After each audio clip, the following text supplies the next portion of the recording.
This is the Ford Ranger Sport 4x2 automatic, and I think that this is a blunder on Ford Philippines' end. And in this video, I'll tell you exactly why I think that Ford messed up when they decided to launch this variant of the Ranger in the Philippines. When this generation of the Ford Ranger based on the T6.2 platform first came out about 2 years ago, we made a review on the Ford Ranger Wildtrak, and we found that that pickup truck was one of the best, if not the best in its class. But what about this new sport variant? Well, let's first talk about its exterior. You do have these C-clamp LED DRLs, you also get LED headlights, you have a slightly different grille altogether, and it's maybe isn't that much blinged out compared to the Wildtrak, but still, it looks really good. On the side, you also don't have any sorts of roof rails on the top, but there is a sports bar at the back, and instead of having like this garnish on the side which says bi-turbo, well, this doesn't say anything because it does not get a bi-turbo 2.0 liter engine. The rims too, they're a little bit smaller, 18 inches instead of 20s, which personally I think is a good thing because that would improve on your ride. You also have some blacked out accents by your door handles, your wing mirrors. There are repeaters on there though. And if you look at the rear brakes too, you're running a set of drum brakes instead of disc brakes. In terms of your weighting depth, it still is rated at 800 millimeters, which is still the best in its class and probably the second best in the industry, just next to the Range Rover. As you move on towards the rear of the Ford Ranger Sport, you'll also notice that at least for this trim, you do have that side box step for you to be able to reach into your trunk or your bed easier. This rear end too does come with a reverse camera but no parking sensors. Honestly, this is more than good enough too. I had a 2018 Subaru Outback and I was able to live with just a parking camera alone. I think that is actually better than having sensors. And if you have both, it does get quite redundant. Now for this sport variant too, you do get a bed liner. And what I love about this, at least if I were some sort of an industrial man, you do have these like cutouts right here for you to put clamps and whatnot for you to work on wood and stuff, cut wood and all that. I honestly don't know, but yeah, there's more of it. Here you can mount some sort of tools and work equipment. Not really my cup of tea, but those who are looking for a pickup truck for utilitarian uses, utilitarian purposes, the Ford Ranger Sport does a very good job at helping you out. Well, for the powertrain, you also lose out on some sort of hood struts for your hood, but you do get the same 2.0 liter diesel engine. But this one only gets a single turbo versus the bi-turbo, which you will find in the Ford Ranger Wildtrak. What you have here is 170 horsepower and 405 newton meters of torque. Again, compared to about 210 horsepower and 500 newton meters of torque. But still, this is more than good enough for the weight of this truck. And in terms of your transmission, instead of getting like a 10-speed automatic, what you have is a 6-speed automatic, which hopefully would be far more reliable compared to a 10-speed as well. In terms of fuel economy, surprisingly, they're not that far apart too with the bi-turbo variant. You're looking at around 8.5 kilometers per liter in the city, and on the highway, about 15 or 16 kilometers per liter, which is also pretty similar, again, to the bi-turbo variant, because when we tested out, that gave us 16 kilometers per liter on the highway. So as we move inside the Ford Ranger Sport, we check the door first. That still is an amazing sounding door. The interior of this vehicle, it is honestly pretty similar to what you would get with a Wildtrak as well. So yes, there are a lot of like hard touch materials all over it, including here on the side of the doors. But there are also some soft touch materials at the touch points, which is a good thing. And everything feels very well built in here. You still do get a tilt and telescopic steering wheel that is leather wrapped. You still get the same 8-inch digital instrument cluster in there. And this center touchscreen, it may be about 2 inches smaller at 10 inches versus 12, but it still does get wireless Apple CarPlay and Android Auto, and you can still sketch an obelisk right here, which is what I've always loved doing in the 12-inch version of this in the Wildtrak. Of course, it still does also get a reverse camera, which I mentioned earlier, but again, no reverse parking sensors. Also, what I like about this is you can see that you do have physical knobs for your AC. So as you're driving along, everything is very easy, everything is ergonomic. You will not get distracted. You have a wireless charging pad by the bottom, a USB-C port, a USB-A port, a big physical shifter, but it has manual mode despite, well, not having that cool electronic shifter, and you do get a regular parking brake in place of an electronic parking brake. The seats are wrapped in some sort of leatherette, but they are manually adjustable. Nonetheless, everything that you get in here is more than enough. I really don't see why you would probably need a wild track. It's just really good in here. All right, now for the rear seats of the Ranger Sport, we check the door.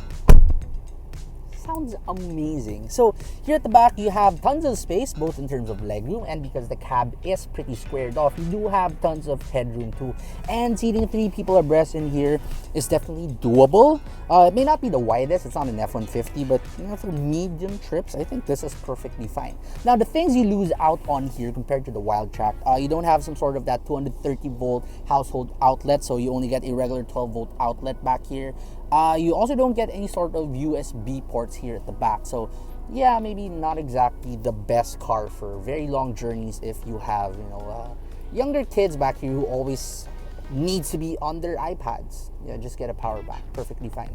The recline of the seats too, they're honestly among the best. I would say this is the second best in its class if you do consider the BYD Shark 6 to be part of this class, because the BYD Shark 6 has excellent recline here at the back.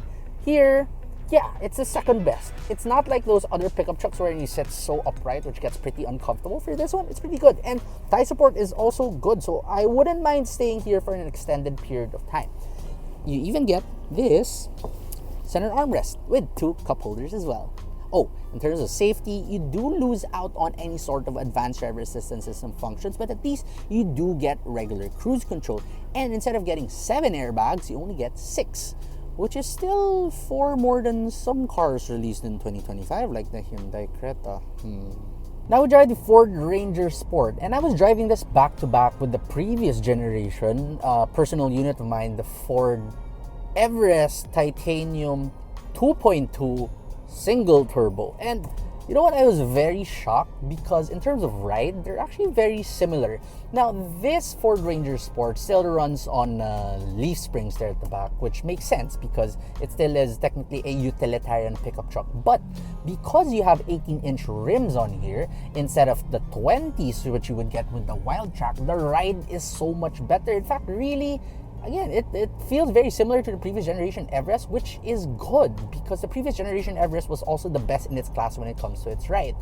Maybe next to the Nissan Terra. So yeah, as you drive on along, you really don't feel jarred. You really don't feel like you're driving a pickup truck. Sure, there is still some sort of that bounce from the back, but it isn't too bad.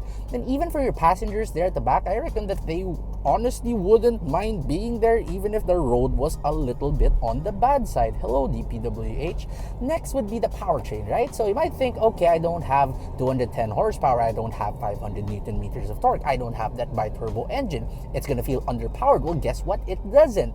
And even though I said before that the 10-speed automatic in the wild track bi-turbo doesn't really hunt for gears. At the end of the day, there still is 10 gears to choose from, which the computer has to compute for.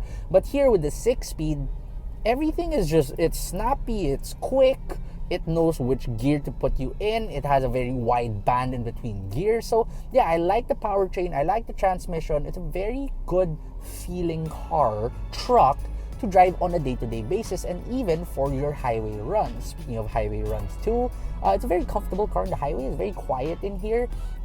Yes, you do have those huge wing mirrors, but for some reason it's not that heavy, it's not that hard on wind noise. And the tires that they put on here too, they're quite quiet too. The only time you can actually hear some sort of noises from this Ford Ranger Sport would be under hard acceleration. That 2-liter engine, it does groan a little bit, but it's nothing too bad. It sounds very similar to the 2.2 that you used to get in the older generation of Rangers and Everest. And when it is raining a little bit hard, I think they kind of cut down on insulation here at the headliner. Perhaps compared to the wild track, maybe it's a little bit less. I'm not too sure, but yes, you can hear a lot of the rain noises hitting the metal. So when you are speaking with someone beside you, you kind of have to up the volume a little bit. But you know, it's a minor constraint, minor complaint really. The steering in here too, it feels so much tighter compared to before. They've also kind of widened the track of this generation of Ranger compared to the previous generation, so everything just feels so stable. You can corner this at high speeds and it doesn't really feel like you're driving some tall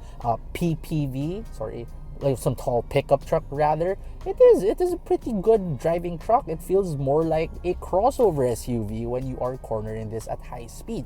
Did I even mention visibility? Yes, it is a pickup truck. That bed is pretty long, so it can get a little bit hard to park, but thankfully you do have a very nice reverse camera right here, and those wing mirrors are bigger than ever, and now they have this like frameless look to it, so you can really see everything out of the sides. Yes, you don't get adaptive cruise control, but it drives so well that I find myself not even using regular cruise control when I drive this car. I just want to drive this myself.